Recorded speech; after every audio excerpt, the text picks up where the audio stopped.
Hello friends, welcome to my YouTube channel school of knowledge. आज मैं आपके लिए इंडियन ऑयल कॉरपोरेशन लिमिटेड द्वारा जारी नोटिफिकेशन को लेकर आई हूँ, जिसके अंतर्गत वेरियस अप्रेंटिसेस की पोस्ट आ रखी है और जो इंगेजमेंट होना है वो किस डिवीजन में होना है, ये पाइपलाइन डिवीजन में होना है। ये ऑल ओवर इंडिया के लिए वैकेंसी आ रखी है। तो ये जो ट्रेनिंग है ये ऑल ओवर इंडिया होनी है। तो आइए देख सकते हैं कि इसका जो डेट ऑफ नोटिफिकेशन है, इसमें जो है ये 10 नवंबर को रिलीज हुआ है, नोटिफिकेशन आई है। और एप्लीकेशन अप्लाई करने की डेट भी 10 नवंबर से शुरू हो चुकी है, जो कि 30 नवंबर 2022 तक चलेगी। ठीक है, तो देख लेते हैं कि किस किस डिवीज़न के लिए किस तरह की रिक्वायरमेंट है।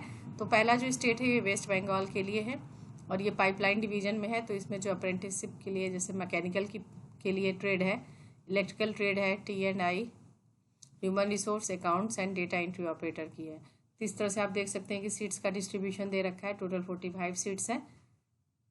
ठीक है, उसी तरह से बिहार के लिए भी सेम पोस्ट आ रखी है। ये ट्रेड्स आप देख सकते हैं कि कौन कौन सी ट्रेड है और किस ट्रेड के लिए कितनी पोस्ट है। फिर असम के लिए है 28 पोस्ट।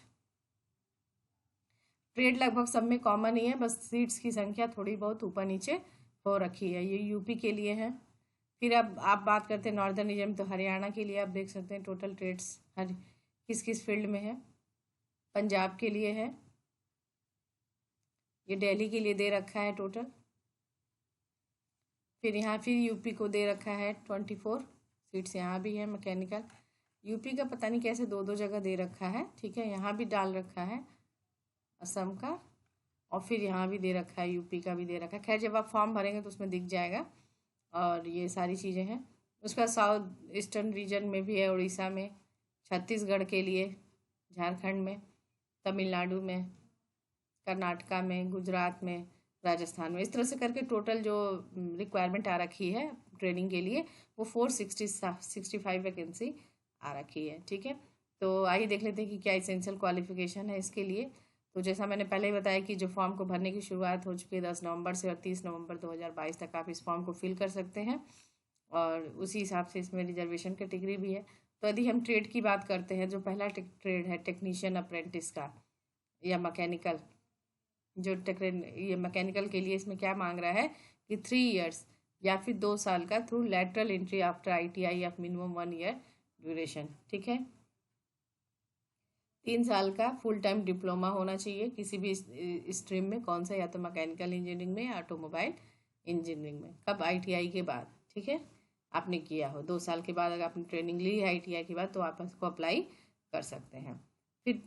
फिर इलेक्ट्रिकल की ट्रेड के लिए भी सेम यही चीज़ लिख रखा है कि डिप्लोमा किस में होना चाहिए, इलेक्ट्रिकल इंजीनियरिंग में और इलेक्ट्रिकल यानी इलेक्ट्रॉनिक्स में।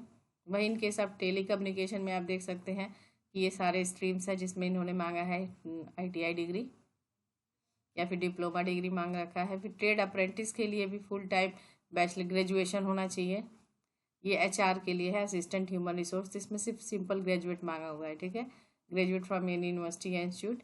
फिर अकाउंटेंट के लिए मांगा हुआ है ट्रेड अप्रेंटिसशिप, इसके लिए क्या है, बैचलर डिग्री इन कॉमर्स होना चाहिए। ठीक है, डेटा एंट्री ऑपरेटर के लिए 12th पास होना चाहिए। डोमेस्टिक डेटा एंट्री ऑपरेटर के लिए भी 12th पास होना चाहिए, बिलो ग्रेजुएट लिख, बट बिलो ग्रेजुएट होना चाहिए। ठीक है, minimum 12th pass but below graduate. ठीक है, ये सारी ट्रेड्स हैं जो आ रखी हैं। तो और इसकी जो एज क्राइटेरिया दिया है, मिनिमम 18 साल की एज क्राइटेरिया और मैक्सिमम जो है 24 ईयर्स होने चाहिए। कब तक? 10 नवंबर 2022 तक मैक्सिमम इस 24 ईयर्स होने चाहिए। जो ट्रेनिंग पीरियड है टेक्नीशियन अप्रेंटिसशिप के लिए देख सकते हैं आप, जिसमें इलेक्ट्रिकल, मैकेनिकल और T&I के लिए 1 साल का है। वहीं HR और अकाउंटेंट के लिए भी 1 साल का है। और data entry operator and domestic data entry operator के लिए 15 महीने, यानी कि 1 साल 3 महीने का है। ट्रेनिंग के दौरान कुछ स्टाइपेंड भी मिलेगा, जो भी इनका रूल्स रेगुलेशन होगा उसके हिसाब से ये स्टाइपेंड भी देंगे आपको। और जो एज रिलैक्सेशन जो गवर्नमेंट ऑफ इंडिया का है, जैसे कि SC/ST कैटेगरी के लिए 5 साल का और OBC कैटेगरी के लिए 3 साल का एज रिलैक्सेशन होगा। वहीं PWD कैटेगरी के लिए 10 साल का एज रिलैक्सेशन होगा। ठीक है, कैटेगरी के हिसाब से एज रिलैक्सेशन चेंज होगा, तो उसको आप अपने हिसाब से चेक कर सकते हैं।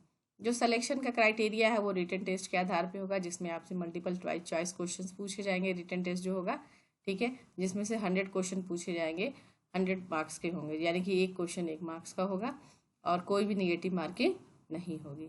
ठीक है, तो यह क्वेश्चन पेपर का सिलेबस भी दे रखा है। अगर टेक्नीशियन अप्रेंटिस है तो 100 क्वेश्चन होंगे, जीएस के क्वेश्चन होंगे, एप्टीट्यूड जैसे ये 100 क्वेश्चन में से 75 क्वेश्चन तो आपके कंसर्न डिसिप्लिन से होगा, वहीं 25 क्वेश्चन जो आपके जीएस, जीए और जनरल इंग्लिश, न्यूमेरिकल, एप्टीट्यूड आदि से होंगे। फिर ट्रेड अप्रेंटिस अकाउंटेंट के लिए भी वही सेम पैटर्न है। एचआर के लिए भी 100 क्वेश्चन और प्लस 25 जो है आपका 75-25 का रेशियो बांट रखा है, ठीक है। ये देखिए ट्रेड अप्रेंटिस के लिए जो है इसमें कह रहा है कि 100 ऑब्जेक्टिव टाइप क्वेश्चन है, 4 के लिए कह रहा है, और जनरल एप्टीट्यूड के ही 100 क्वेश्चन होंगे। Data entry operator and domestic data entry operator के भी 100 क्वेश्चन इक्वल जनरल एप्टीट्यूड के ही होंगे, ठीक है। सिर्फ ये दो जो है ना ट्रेड और टेक्नीशियन के लिए जो है, अकाउंटेंट एंड टेक्नीशियन के लिए ही थोड़ा सा डिटेल इस सब्जेक्ट नॉलेज मांग रहा है, ठीक है, क्योंकि इसमें बीटेक डिग्री मांग रहा है ना, बीटेक बीई डिप्लोमा डिग्री मांग रहा है, ठीक है। ड्यूरेशन ऑफ रिटन टेस्ट जो होगा 2 घंटे का, यानी कि जो 100 क्वेश्चन होंगे आपको उसको करने के लिए 2 घंटे का टाइम दिया जाएगा, ठीक है। नो नेगेटिव मार्किंग होगी, क्वेश्चन पेपर हिंदी इंग्लिश दोनों में आएगा, ठीक है। ये हो गई सारी इंपॉर्टेंट चीज़ें। और फॉर्म जो है इसका आपको ऑनलाइन ही भरना है, और फॉर्म ऑनलाइन भरना है, इसकी वेबसाइट है ये, इस वेबसाइट पे जाके आपको फॉर्म को ऑनलाइन फिल करना है। और जो इम्पोर्टेंट डेट्स है वो मैं आपको पहले ही बता चुकी हूँ। तो आइए चलते हैं इसकी वेबसाइट पे। तो ये इसकी वेबसाइट है इंडियन ऑयल की, इंडियन ऑयल कॉरपोरेशन की वेबसाइट है। इस पर आप आएंगे, नीचे नीचे देखिए ये कैरियर का ऑप्शन है, इस पर क्लिक करेंगे। जैसे ही आप इस पर क्लिक करेंगे तो ये नया पेज खुल के आ जाएगा। तो कहाँ आपको देखना है, अप्रेंटिसशिप में देखना है, इस पर आप क्लिक करेंगे, फिर एक नया पेज खुलेगा, ये खुल के आ जाएगा, engagement of apprentices under apprentice act, ठीक है, पाइपलाइन डिवीजन, इसी को आपको फॉर्म को बनाया। तो डिटेल एडवर्टीजमेंट पर क्लिक करेंगे तो ये डिटेल एडवर्टीजमेंट आपके पास खुल के आ जाएगा।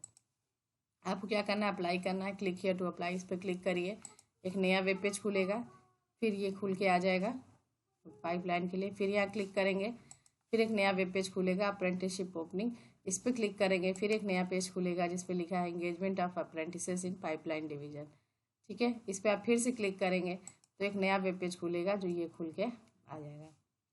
यहाँ जाने के बाद आपको सबसे पहले क्या करना है, रजिस्ट्रेशन कराना है। तो इसमें देख सकते हैं कि फिर से सारा डिटेल इन्फॉर्मेशन दे रखा है कि कब कब क्या चीज़ें इंपॉर्टेंट डेट्स दे रखी हैं, जो टेंटेटिव डेट भी दे रखा है एग्ज़ाम का कि 8 दिसंबर को एग्ज़ाम होगी, ठीक है। यहाँ से आपको अपने आप को रजिस्टर कराना है। रजिस्टर कराने के बाद जिसमें आपसे आपका रिलीजन पूछा जाए, किस जोन के लिए, किस रीजन के लिए आप अप्लाई करना चाहते हैं उसको फिल करना है, किस स्टेट के लिए अप्लाई कर रहे हैं, सपोज आपने जो जोन लिया है साउथर्न रीजन का, ठीक है।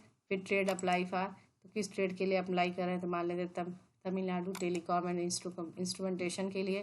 फिर क्वालिफिकेशन आप डालेंगे इसमें किस में है, तो instrumentation process and control, nature of course, आपने full time, distance, part time क्या किया है वो डालना है, ठीक है। आपने पास कर रखा है यस, तो यस पे क्लिक करना है। कंप्लीशन ऑफ कोर्स है तो वो आपको मेंशन करना है कि किस डेट पे मेंशन हुआ है, ठीक है। कह रहा है कि यदि आपने कहीं अप्रेंटिसशिप पहले किया है तो उसके लिए हाँ ना पे क्लिक करना है। इस तरह से करके आपको फॉर्म फिल करके ये सारी चीज़ें डाल के अपने आप को रजिस्टर कराना है, ठीक है। ईमेल आईडी, पासवर्ड, ये सारी चीज़ें भरनी है, तो आपका फॉर्म, आपका रजिस्ट्रेशन हो जाएगा, ठीक है। तो आइए एक चीज़ और देख लेते हैं। इसमें जैसे ही आप यहाँ स्टेप 1 है रजिस्ट्रेशन का, ठीक है। यहाँ पे आपने क्या क्या जो भी चीज़ें हैं सारा भी डिटेल भरना है, ठीक है। कहीं भी आपको कुछ अपलोड करने के लिए नहीं आया है। जब आप रजिस्ट्रेशन कर लेंगे तो आप स्टेप 1 कंप्लीट कर लेंगे, फिर आपका आएगा स्टेप 2 भरने के लिए। स्टेप 2 जब आप भरेंगे तो उसमें आपको अपनी फोटोग्राफ्स वगैरह, इसेंशियल डॉक्यूमेंट्स वगैरह अपलोड करनी होंगी। उसको करने के बाद आपका फॉर्म फिल हो जाएगा। तो इस तरह से आप फॉर्म को फिल कर सकते हैं। तो फ्रेंड्स, होप करती हूँ आपको इन्फॉर्मेशन अच्छी लगी होगी। इसी तरह जॉब से रिलेटेड नोटिफिकेशंस के लिए मेरे चैनल से बने रहिए। Thank you so much.